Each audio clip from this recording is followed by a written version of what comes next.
Bakit ba minsan isang salita lang ng ibang tao, isang tingin, isang biro na hindi mo nagustuhan, nasira na agad buong araw mo? Hindi ka sinaktan, hindi ka tinamaan, pero parang may pumutok sa loob mo. Parang gumuho ang damdamin mo. Tanungin mo ang sarili mo ng tapat, bakit ganito kalakas ang epekto ng ibang tao sa emosyon mo? Marami ang lumalabas sa isip mo. Ganun ba talaga sila? Bastos sila. Masama sila. Natural lang magalit. Pero ito ang mas mahirap tanggapin na katotohanan. Hindi ka galit dahil sa kanila. Galit ka dahil wala kang kontrol sa sarili mo sa sandaling iyon. At masakit pakinggan yan. Kasi mas gusto nating maniwala na may kasalanan ng mundo kaysa aminin na may kahinaan sa loob natin. Pero dito nagsisimula ang lakas. Hindi tinuro ng Stoicism na umiwas ka sa tao. Hindi rin nito sinasabi na magpanggap kang kalmado. Ang itinuturo nito ay mas malalim. You have power over your mind, not outside events. Marcus Aurelius. Ibig sabihin, hindi mo hawak ang bunganga ng ibang tao. Hindi mo hawak ang ugali nila. Pero hawak mo kung papayagan mo silang gambalain ang loob mo. At karamihan sa atin, hindi namamalayan. Ibinibigay natin ang kapangyarihang iyon ng libre. Isang insulto, buong araw galit. Isang disrespect, ilang oras nag-i-imagine ng sagot. Isang maliit na bagay, nawawala ang focus, peace at dignidad. Parang ganito, para kang may bahay na walang pinto. Kahit sino pwedeng pumasok at guluhin ka. Ang tanong ngayon, gusto mo bang manatiling ganito? Sa video na ito, hindi kita tuturuan kung paano magpigil ng galit. Hindi rin kita tuturuan ng toxic positivity. Ang ituturo ko sa iyo ay mas tahimik, mas malalim, at mas delikado sa ego ng ibang tao. Paano maging untouchable? Yung tipong may nagsalita, hindi ka nag-react, may nangasar, hindi ka nayanig. May nag-disrespect, hindi ka bumaba sa level nila. Hindi dahil mahina ka, kundi dahil alam mo kung sino ang may kontrol. Dahil ang totoong lakas, hindi yung pinapakita sa galit, kundi yung hindi na kailangang magpakita ng kahit ano. Habang tumatagal ang video na ito, unti-unti mong makikita kung bakit ang mga taong madaling magalit ay kadalasang hindi talaga malakas at kung bakit ang kalmadong isip ang pinaka-nakakatakot na anyo ng kapangyarihan. Kaya kung pagod ka na kontrolado ng emosyon mo, kung ayaw mo ng isang tao lang ang sisira ng buong araw mo, kung gusto mong maramdaman kung ano ang tunay na inner control, manood ka hanggang dulo. Dahil sa huli, hindi lang paraan ng pag-react mo ang magbabago, pati kung paano ka tinitingnan ng mundo.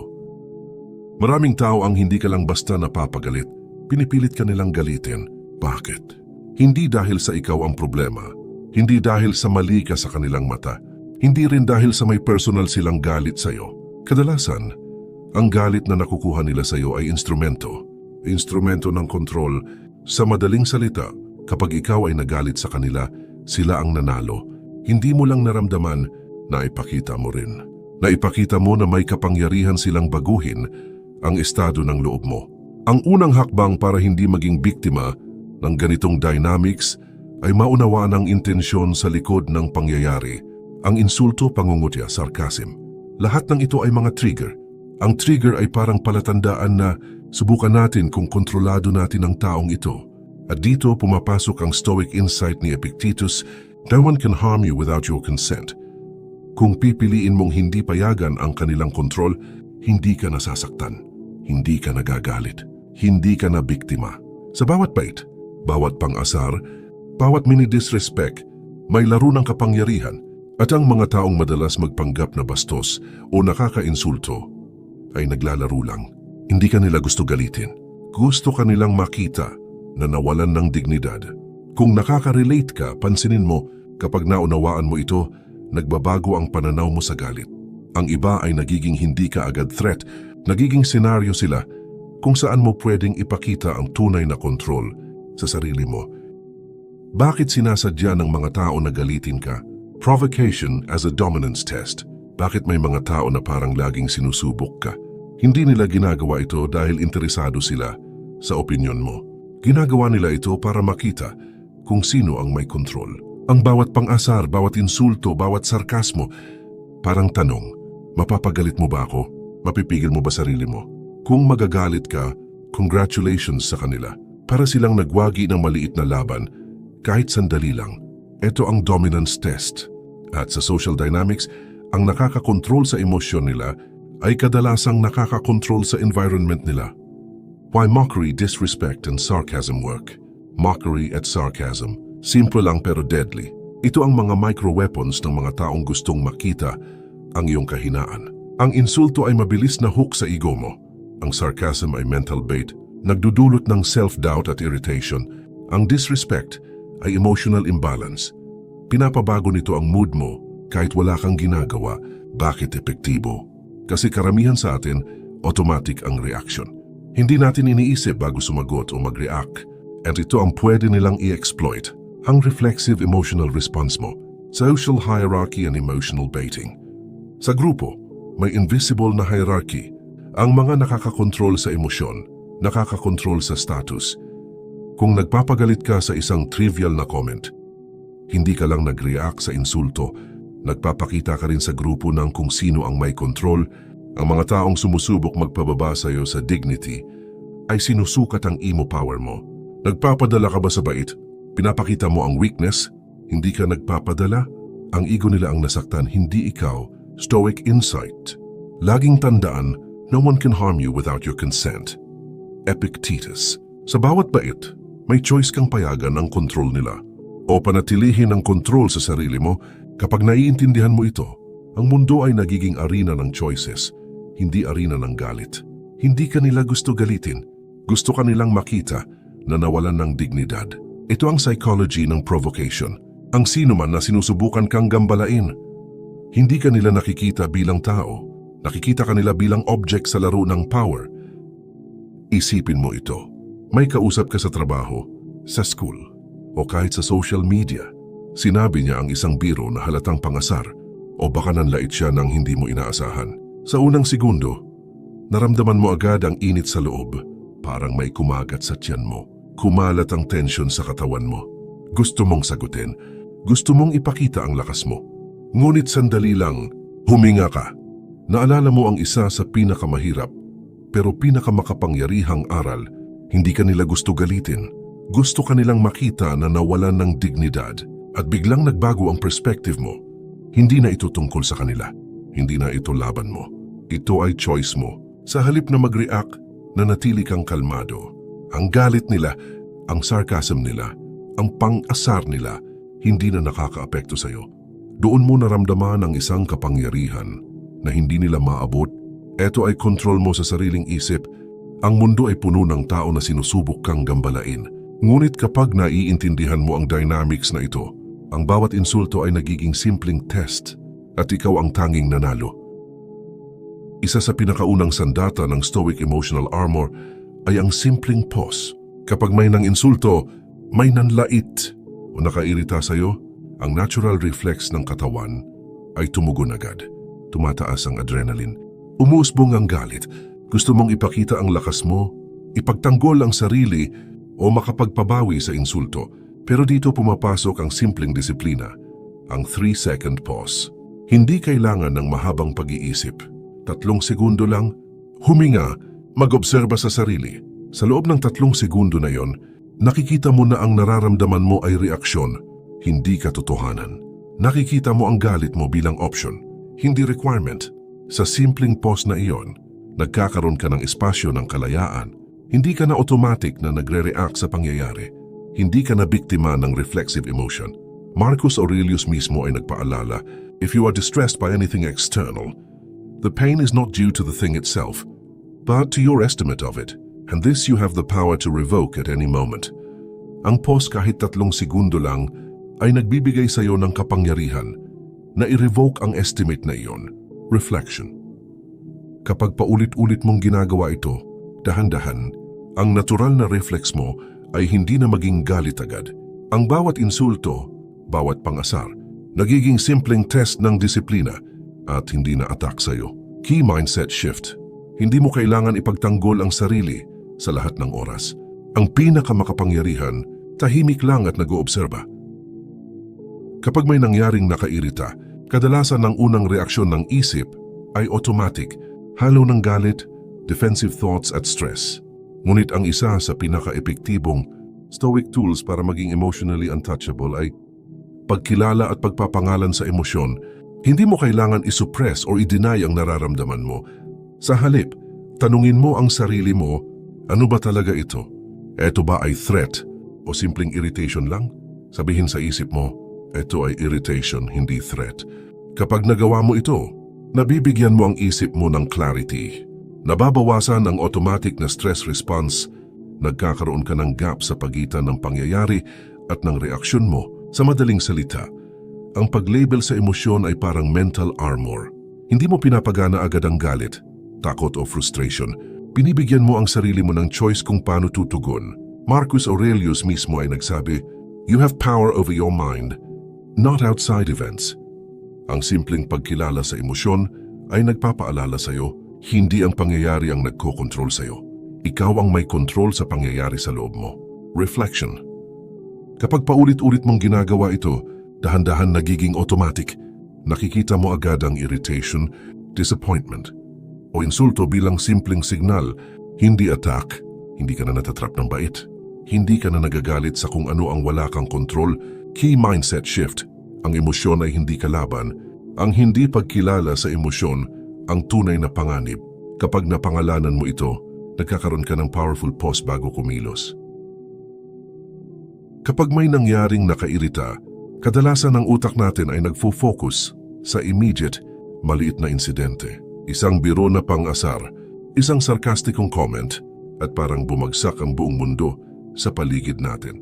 Dito pumapasok ang susunod na sandata ng Stoic Emotional Armor, ang zoom out. Tanungin ang sarili mo, may epekto ba ito sa buhay ko pagkatapos ng 5 taon? Ang insulto na ngayon ay parang dagok sa ego mo. Pero sa malawak na perspektibo, isang maliit na alon lang sa dagat ng buhay mo. Ang galit, frustration o irritation, temporary lang at maliit sa long-term view.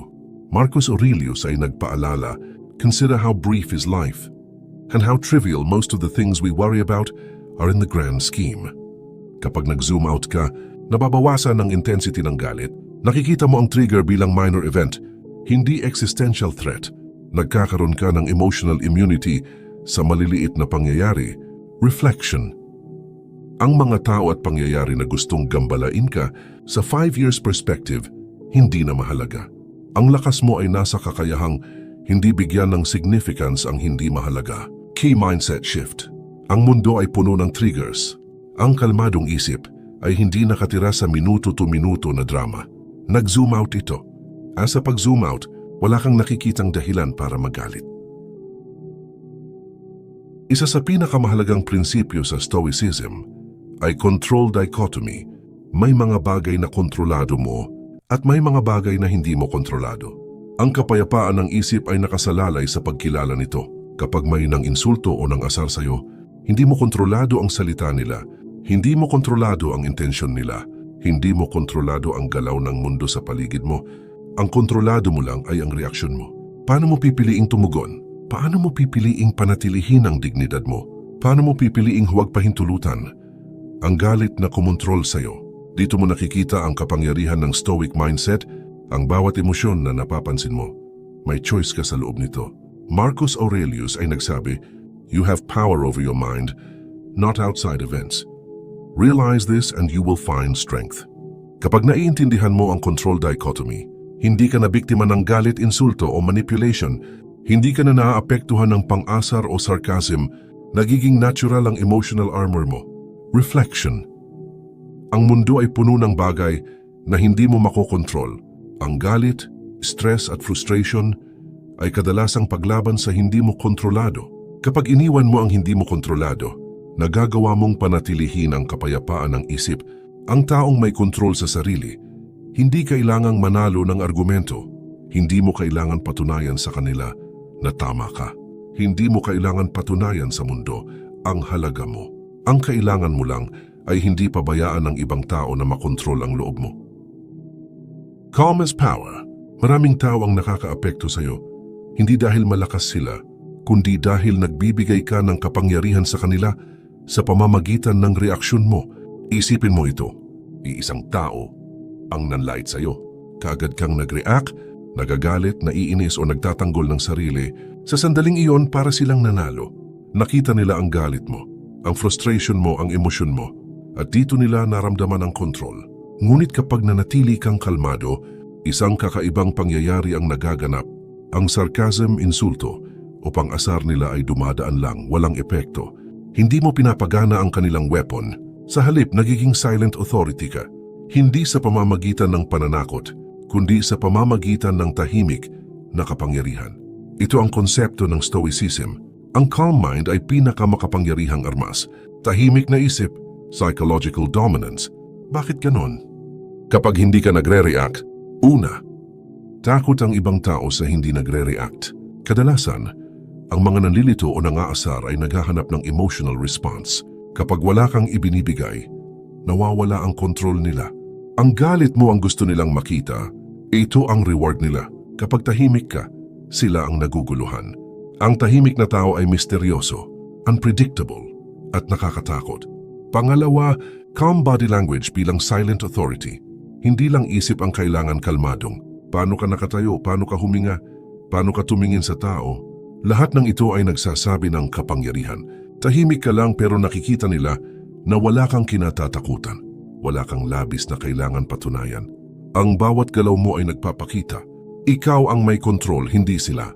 Pangatlo, emotional restraint bilang status signal. Kapag napigil mo ang galit, frustration o urge na tumugon, ipinapakita mo sa sarili mo. At sa mundo na may mastery ka sa sarili mo. Sa social dynamics, ang restraint ay hindi kahinaan. Ito ay status. Ang taong madaling magalit ay mababa ang kontrol, madaling manipulahin. Ang tahimik na may kontrol ay mataas ang power kahit walang salita. Pang-apat, Stoicism versus passivity. Mahalagang linawin, ang tahimik na kontrol ay hindi passivity. Hindi ito pagiging mahina o hindi pakialam.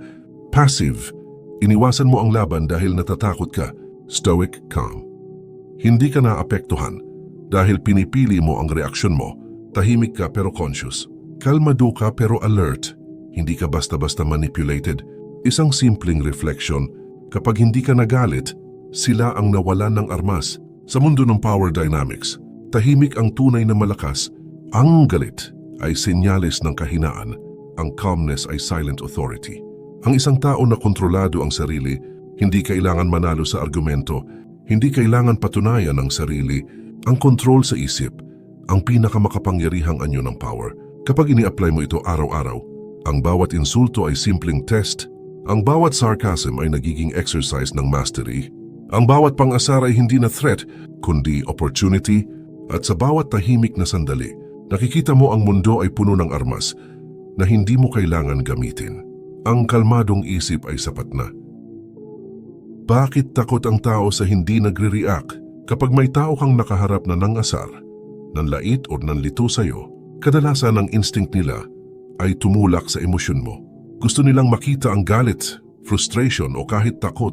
Bakit? Kasi sa subconscious nila, ang reaksyon mo ang pinakamabilis na palatandaan ng kontrol mo. Kapag nag-react ka agad, nakikita nila may weakness ka. Kapag nagagalit ka, nakikita nila madaling maapektuhan ka.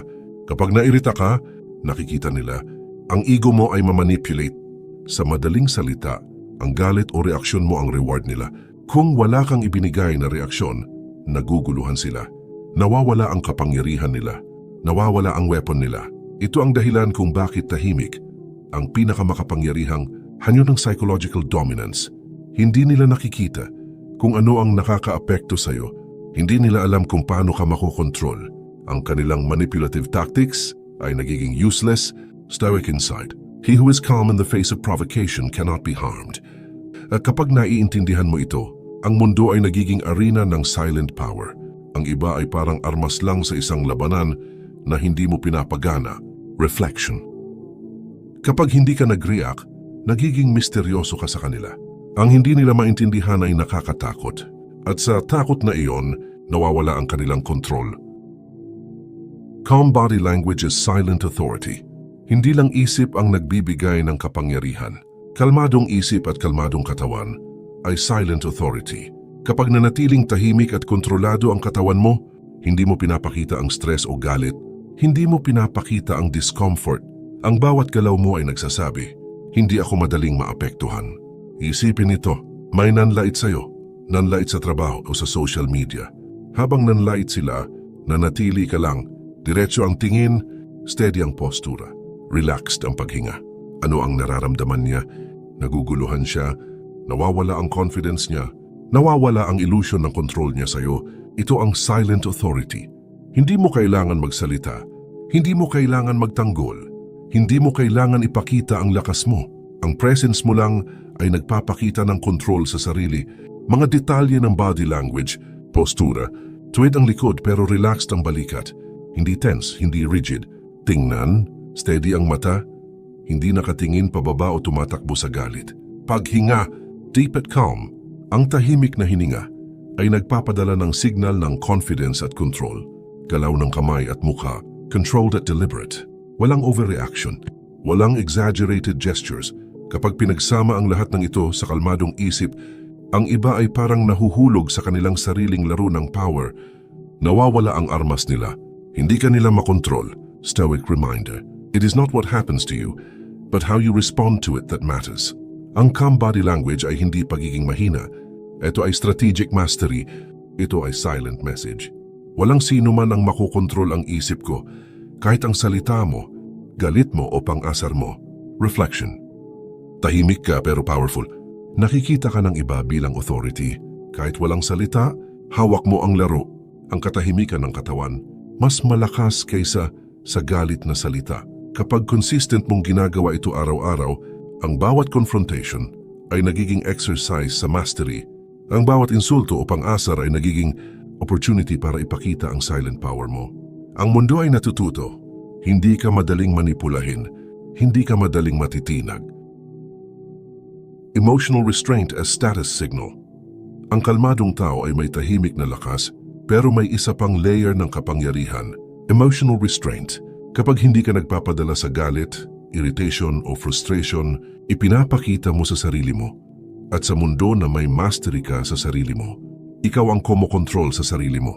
Ipinapakita mo na hindi ka madaling manipulahin, ipinapakita mo na walang maliit na trigger ang makakapagpabagsak sa iyo. Sa social dynamics, ito ay isang status signal. Isipin mo ito, may nagbiro na pangasar sa iyo, may nanlait o nang insulto sa iyo, may nagsabi ng mali tungkol sa iyo.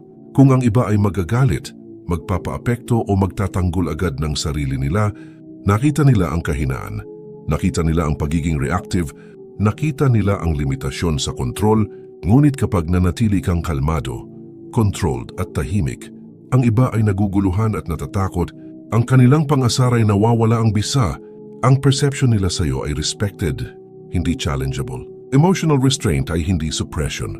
Hindi ito nangangahulugan na pinipigilan mo ang sarili mo sa galit, kundi pinipili mo kung saan, paano, at kung kailan mo ipapahayag ang emosyon. Marcus Aurelius ay nagpapaalala, you have power over your mind, not outside events. Ang control sa emosyon mo ay pinaka-direct na demonstration ng personal power. Sa mundo ng power dynamics, ang madaling mag-react ay mababa ang status, ang tahimik at controlled ay mataas ang status, reflection. Kapag may taong sinusubukan ka, nakikita nila agad, hindi ka basta-basta naaapektuhan, hindi ka madaling natitinag, hindi mo kailangan magpakita ng galit para patunayan ang sarili mo. May kasabihan ng Stoic na, ang taong may emotional restraint, siya ang may tunay na kapangyarihan. Ang iba, naglalabas lang ng armas na hindi mo kailangan harapin. Sa practical na application, sa bawat insulto, sa bawat pang-asar, isipin mo, hindi ko kailangang patunayan ang sarili ko. Kontrolado ko ang loob ko. Huwag mong ipakita agad ang reaksyon mo. Panatilihin ang dignidad at presence mo.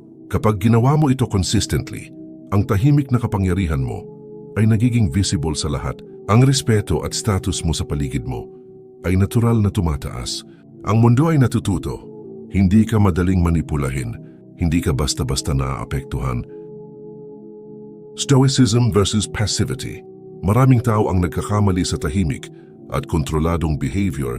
Iniisip nila, kung hindi ka nagre-react baka mahina ka. Ito ang unang misconception na kailangan nating linawin. Passivity ay hindi mo pinapansin ang problema dahil natatakot ka o walang kakayahang harapin ang sitwasyon. Stoic calmness ay alam mo ang sitwasyon, nakikita mo ang dynamics at pinipili mo ang reaksyon mo.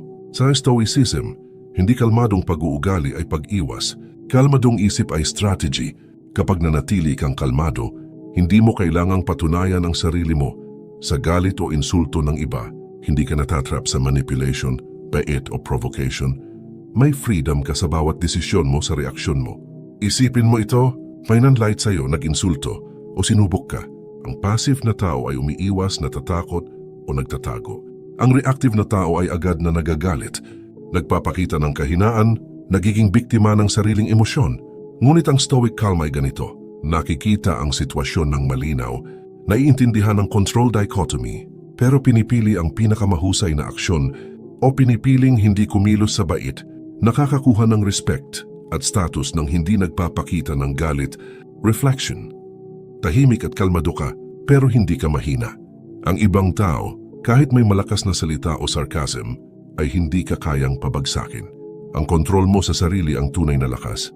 May kasabihan ng Stoic, Stoic calmness is not weakness. It is mastery. It is the silent power no insult or provocation can touch. Practical na application.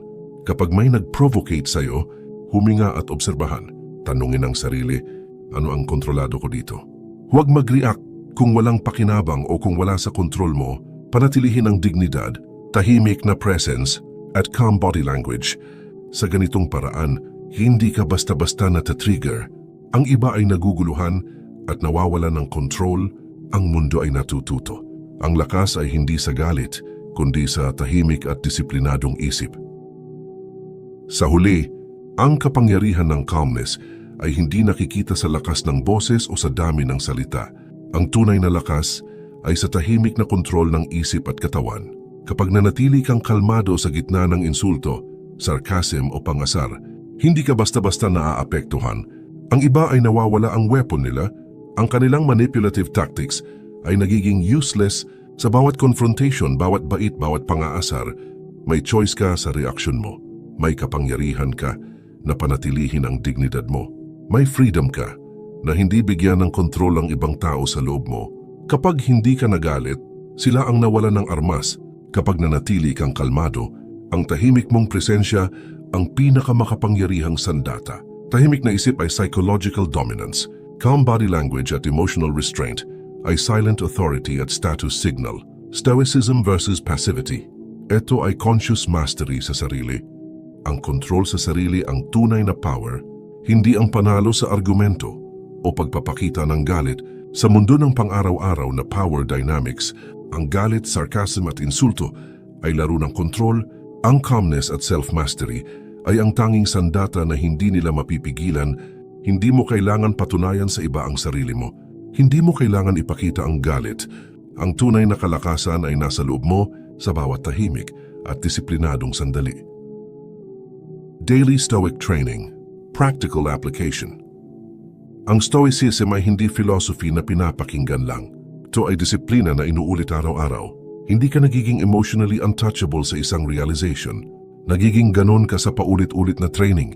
Kung gusto mong maging kalmado kahit may nangaasar, nanlalait o nang mamanipulate, kailangan mong sanayin ang isip mo bago pa mangyari ang sitwasyon. Number 1. Morning Mental Priming. Paghahanda ng isip bago ka sumabak sa mundo, bago ka humawak ng cellphone, bago ka makipag-usap kahit kanino, bago ka pumasok sa trabaho o lumabas ng bahay, kailangan mong ihanda ang isip mo. Ganito ang Stoic Mental Priming. Sa umaga, kahit 30 segundo hanggang 1 minuto lang, sabihin mo sa isip mo, ngayong araw, may makakasalubong akong bastos, may magsasalita ng hindi ko magugustuhan, may susubok sa pasensya ko, at handa ako. Hindi ito negativity, ito ay realismo. Marcus Aurelius mismo ay ginagawa ito tuwing umaga. Pinapaalala niya sa sarili niya na, I will meet people who are meddling, ungrateful, arrogant, dishonest. Bakit? Para kapag nangyari, hindi ka nagugulat. Ang galit ay madalas nanggagaling sa expectation. Inaasahan mo kasing magiging maayos ang lahat, pero kapag in-expect mo na ang friction, hindi ka emotionally shocked kapag dumating ito. Resulta, hindi ka reactive, hindi ka easily triggered, may emotional buffer ka buong araw. Number 2. Expect disrespect. Negative visualization. Ang pinakamakapangyarihang Stoic training, negative visualization. ay hindi pag-iisip ng masama. Ito ay pag-alis ng emotional surprise. Isipin mo ito, bago ka pumasok sa isang meeting o bago ka makipagkita sa isang tao, itanong mo sa sarili mo, paano kung maliitin niya ako? Paano kung bastos siya? Paano kung subukan niya akong galitin? At pagkatapos, sagutin mo agad, kaya ko itong harapin ng kalmado. Kapag ginawa mo ito, nawawala ang emotional ambush. Hindi ka na nabibigla, hindi ka na naaakit sa provocation. Ang insulto ay masakit lang kapag hindi mo inasahan. Kapag inasahan mo na, nagiging practice na lang ito, hindi sugat. Number 3. Emotional journaling. Kahit mental lang, paglinaw ng isip pagkatapos ng laban sa pagtatapos ng araw. Tanungin mo ang sarili mo, sana kung muntik magalit, ano ang naramdaman ko? Nag-react ba ako o nanatili akong kalmado? Ano ang mas magandang gagawin ko bukas? Hindi mo kailangan ng notebook kung ayaw mo. Kahit mental review lang bago matulog. Ito ang ginagawa ng mga Stoic, evening reflection. Hindi para sisihin ang sarili mo, kundi para hasain ang awareness. Kapag naaalala mo ang reaction mo, mas nagiging aware ka sa triggers, mas bumibilis ang self-control sa susunod. Unti-unting bumabagal ang galit response. Ito ang tunay na progress, hindi perfection, kundi mas maagang awareness araw-araw. Number 4. Detachment practice sa maliliit na bagay. Training sa trivial frustrations. Hindi mo masasanay ang sarili mo sa malalaking insulto kung hindi ka marunong mag-detach sa maliliit na abala. Practice ito sa araw-araw. Mabagal ang pila. Huwag mag-react. Traffic. Huwag magmura. Maliit na inconvenience. Huminga, manatiling kalmado. Sabihin mo sa isip mo, ito ay maliit. Hindi ko kailangan ibigay ang emosyon ko dito. Ito ang emotional weight training. Kung sa gym, light weights muna. Paunti-unting bumibigat. Ganito rin sa emosyon. Sa maliliit na bagay mo sinasanay ang emotional restraint para kapag dumating ang totoong provocation, handa ka na. Core line.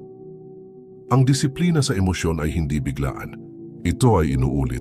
Hindi ka magiging untouchable bukas. Pero kapag inulit mo ito araw-araw, mapapansin mo, mas bihira ka magalit. Mas mabilis kang bumalik sa kalmado. Mas kaunti ang may kapangyarihan sa emosyon mo at doon mo mararamdaman ang tunay na stoic power. Maraming tao ang nagkakamali dito. Iniisip nila, kailangan kong maging kalmado agad. Dapat hindi na ako magalit kahit kailan. Pero ang emosyon ay hindi switch. Dito tayo muscle at lahat ng muscle ay lumalakas sa maliliit na ulit. Hindi sa isang mabigat na buhat. Pero may mas mahalagang tanong.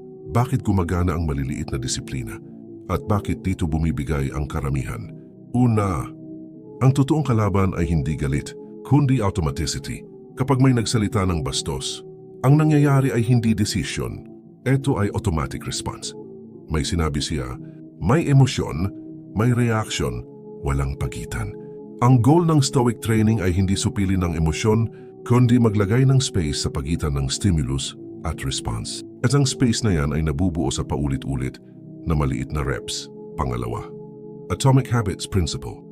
Identity-based change. Hindi mo binabago ang emosyon mo sa pamamagitan ng willpower. Binabago mo ito sa pamamagitan ng identity. Hindi, susubukan kong huwag magalit, kundi ako ay taong hindi agad nagre-react. Sa tuwing hindi ka nag-react sa maliit na inis, hindi ka pumatol sa sarcasm, hindi ka nagtaas ng boses. Kahit maliit lang, isang boto iyon sa bagong pagkatao mo. At kapag araw-araw may boto, nabubuo ang bagong identity. Pangatlo, small reps. Bakit maliit ang dapat simulan? Hindi mo pwedeng sanayin ang sarili mo sa malalaking insulto agad, matitinding disrespect, emotional ambushes. Kung bumibigay ka pa sa traffic, mabagal na internet, maliit na abala. Kaya ang Stoic training ay micro-discipline. Halimbawa, 10 segundo na hindi pag-react, isang malalim na hinga, isang piniling katahimikan, mukhang walang kwenta. Pero sa utak mo, may bagong pathway na nabubuo. Neurons that fire together, wire together. Pang-apat, consistency over intensity. Ito ang pinaka-Stoic at pinaka-Atomic Habits Principle. Mas mahalaga ang araw-araw na 1% control kaysa isang araw na sobrang pigil tapos sumabog kinabukasan. Ang disiplina sa emosyon ay parang dasal. Hindi mo ginagawa dahil may emergency. Ginagawa mo dahil ito ang pang-araw-araw na pagsasaayos ng sarili. Sa pananaw ng pananampalataya, ito ay pakikipagbuno sa sarili, ang araw-araw na pakikipagbuno sa sarili. Hindi dramatic, hindi nakikita ng iba. Pero dito hinuhubog ang lakas. Panglima, habit loop applied sa emosyon. Halimbawa, cue leads to response which leads to reward. Kapag may sinabi siyang hindi maganda, dati ang reaksyon mo ay galit, pagsagot at pagpapalala ng sitwasyon. Ngayon pinipili mo ang katahimikan, huminga ng malalim at umiwas sa gulo. Ang gantimpala nito ay dignidad at kontrol sa sarili. Kapag paulit-ulit mong naranasan na, hindi pala ako nasira kahit hindi ako pumatol, nagiging rewarding ang kalmado. At kapag ang kalmado ay naging reward, automatic na siyang pipiliin ng utak mo. Panganim, ang linya na dapat mabaon sa isip. Ito ang linyang inuulit. Hindi lang sinasabi, ang disiplina sa emosyon ay hindi biglaan. Ito ay inuulit. Hindi ka nagiging kalmado dahil naintindihan mo. Nagiging kalmado ka dahil inulit mo ang tamang response kahit ayaw mo pa. Pang-pito, tahimik na katotohanan. May mga araw na babagsak ka. May mga araw na magre-react ka pa rin. Pero kung bumabalik ka sa practice, kahit paulit-ulit, nasa tamang landas ka na. Ang taong may kontrol sa emosyon ay hindi yung hindi nagagalit. Ito yung marunong bumalik sa sarili bago pa man tuluyang mawala. Dapat tandaan, hindi lahat ng oras ay bawal magalit. Ang galit ay may tamang panahon at dahilan. Ang tanong, kailan ba dapat magalit? Maraming tao ang nagkakamali sa ideya ng stoicism. Iniisip nila na ang pagiging stoic ay nangangahulugang hindi ka na pwedeng magalit. Ito ay malalim na maling pagkakaintindi. Ang stoicism ay hindi tungkol sa pagiging robot o pekeng kalmado. Ito ay tungkol sa pagkontrol sa sarili, pag-unawa sa emosyon, at paggawa ng tamang aksyon kahit na puno ng kaguluhan o kawalan ng respeto ang paligid mo. Una, makatarungang galit versus galit ng ego. Makatarungang galit dahil may mali sa paligid. Galit dahil may kawalan ng katarungan o may nasasaktan na iba. Galit na may layunin para gumawa ng tama, hindi para ipakita ang sarili. Maling galit. Galit ng ego, galit dahil sa pride, insulto o personal offense, galit na padalos-dalos, reactive lang, walang malinaw na layunin, galit na nagpapahina, hindi nagpapalakas. Punto ng stoicism, ang makatarungang galit ay sinasadya, ang galit ng ego ay padalos-dalos.